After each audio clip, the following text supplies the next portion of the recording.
Simula na naman ng isang bagong umaga. Kayo po'y nakatutok pa rin sa Go Negosyo Talks Meet the Vice Presidentiables Forum.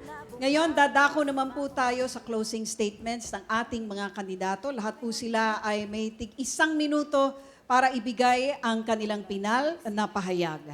Nung nakaraang linggo po, may pumunta sa akin isang nanay, ang pangalan niya Nanay Alberta, taga Surigao siya. Ang kwento niya po sa akin, pumunta siya sa Manila para makita lang ako. Sinangla niya yung kanyang wedding ring. At yung kanyang pensyon nung January, ipinagawa niya ng tarpaulin ko kasi wala pa daw akong tarpaulin dun sa kanila. Siyempre po, halos naiyak ako nung kwinentuhan nila ako. Pero tinatanong ko yung sarili ko, bakit ba ako kumakandidato? Kumakandidato po ako para kay Nanay Alberta.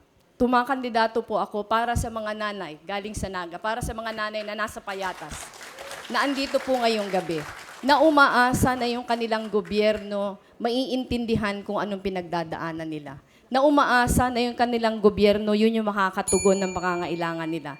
Na umaasa na yung boses nila papakinggan.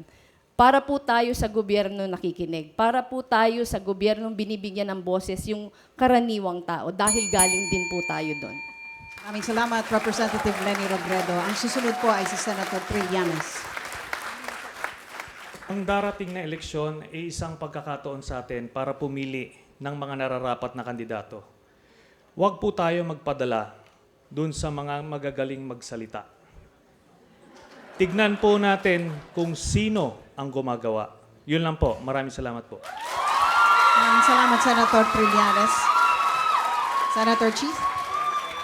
Tumatakbo po kami ni Senator Grace, dala ang puting kulay. Dahil sa paniniwala namin, sino man ang sunod na magiging Pangulo o ikalawang Pangulo, dapat walang partido o partikular na kulay na dinadala para wala rin kulay politika ang kanilang magiging paninilbihan. Ang kahirapan walang pinipiling kulay, dilaw, asul, pula o puti man. Ang pangangailangan wala rin pinipiling partido at ang kalamidad, tatamaan ka niyan mayaman ka man o mahirap, kakilala ka man na nakaupong presidente o hindi. Dapat ang serbisyo publiko, pantay at parehas. Dapat pantay din ang pagtingin.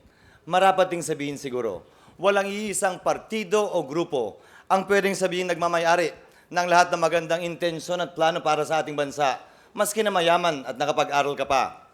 Bawat Pilipino, bata man o matanda, bawat Pilipino, mayaman o mahirap, may angking talino at talento para gumalaw, kumilos at tumulong sa ikaunlad ng ating bansa. Maraming salamat sa pagkakataon ngayong gabi. Good evening. Senator Bongbong.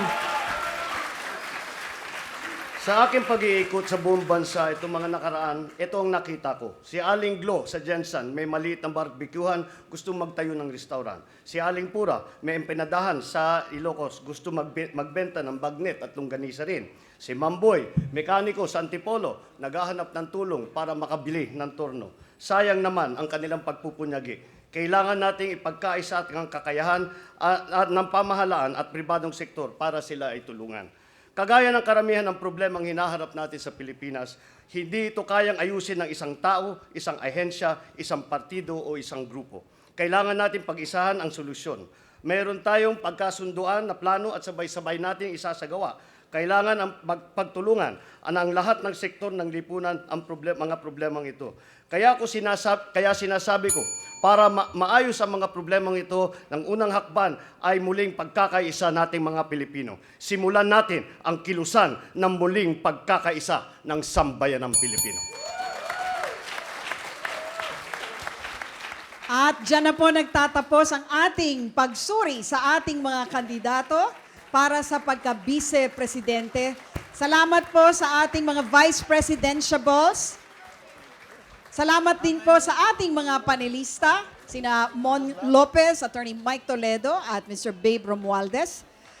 Inyo pong natunghayan ang seryeng kumikilatis sa mga lalahok sa halalan at ang kanilang punto de vista sa usapin ng pagnenegosyo sa bansa. Magandang gabi. Ako po si Lucy Cruz Valdez. Ito po ang Go Negosyo Talks Meet the Vice Presidentiables Forum. Magandang gabi po sa inyong lahat. Karapatan para sa atin. Ngunit kahit na